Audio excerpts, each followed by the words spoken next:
down to one simple question. When you're having a difficult time with someone, do you believe this person is doing the very best that they can? Shame is a focus on self, while guilt is a focus on behavior. It's not just semantics. There's a huge difference between I screwed up, guilt, and I am a screw up, shame.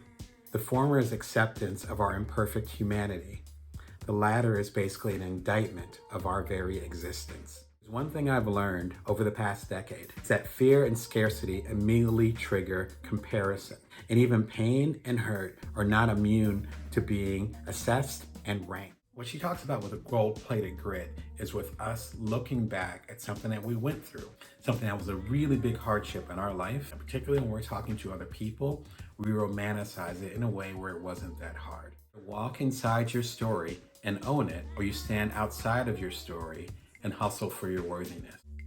He says, I'm bad with time management, but great at attention management. If I'm choosing people on projects that matter to me, then it doesn't matter how long they take. It doesn't matter how long they take. That's the line that always gets me. Let's talk about languishing. Here's how Adam defines it. Languishing is a sense of stagnation and emptiness. It feels as if you're muddying through your days, looking through your life like a foggy windshield.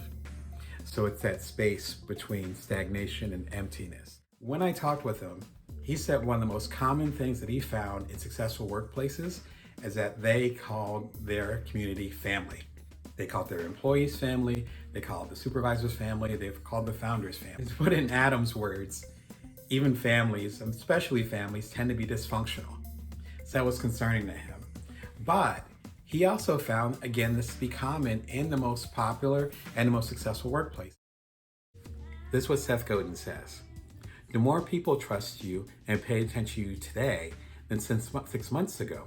And what are you going to do between now and 6 months from now that's going to radically change the number of people and how deeply they pay attention and trust you? The minimal viable audience idea comes from Seth Godin. Now, the minimal viable audience means you creating something and engaging with the smallest people possible. Don't worry about crowding everyone in and getting, Wembley Stadium in there.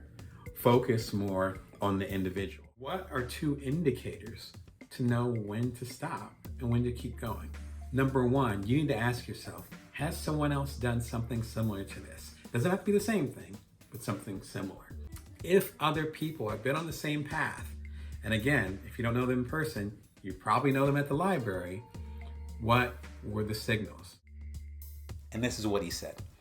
He said 5 to 10 years from now, we'll look back and there will be 30 businesses that were created where we'll say, damn, why didn't I think of that? It makes so much sense now. But right now, whenever you're listening to us, whenever you're reading this, watching this, whatever, there's chaos going on right now. There's always chaos. A century ago, in the 1920 era, around the time of the Great Depression, that's when some of the biggest, at that time, millionaires were made. Let me get the quote right for you. Sweat equity is always the best equity. The next best version of equity is customer equity, where you get the customer coming in, buying from you, and that's how you're funding your growth. Third is using a Kickstarter/Indiegogo. The last thing on the list is venture capital money. They aren't giving it to you for charity. And the minute that you take that money, that's not the end, but when the obligations really start. So he says, I had every moment packed thinking that was the only way you could do things. The fact is, he is in Buffett, is so careful about his time.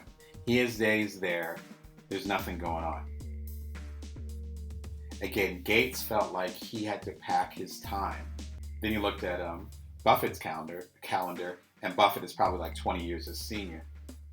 And he realized he had full days that were just blank. And he learned a lot. He says that when other people are fearful, be greedy. And when other people are greedy, be fearful. In short, it means that when the mainstream is really worried about the future of things, that's when you start to invest. If everyone's saying everything's going to be perfect, what they call in the stock market euphoria, then that means that you pull back and be thoughtful about your next moves. The first one is that he's actually making value to get value. In other words, he's bringing something and then finding ways to make it multiply. With his first major album, 1996's Reasonable Doubt, that was actually the equivalent of self-published. Just like I self-published my bestseller, The Ultimate Bite-Sized Entrepreneur, a few years back. When you do that, then that means you can move in certain ways that other people can't necessarily move. And a few years ago, Beyonce actually got hired as a headliner for Coachella. Big deal. Probably got several $7 million. Netflix then recorded a special about her Coachella appearance. She gets the bag from that, as they say. 6 months or so later, a live album called Homecoming, that's a recording of the Coachella appearance. And guess what? She's still making money off of that, including from me. So she's making money 3 ways from 1 2-hour appearance. So failure is even more intense after you have that much success. So she came down in perspective after years after it happened. She realized there were 3 big lessons that she ended up learning from it. First one is gratitude. The second one is service. And the third one is presence.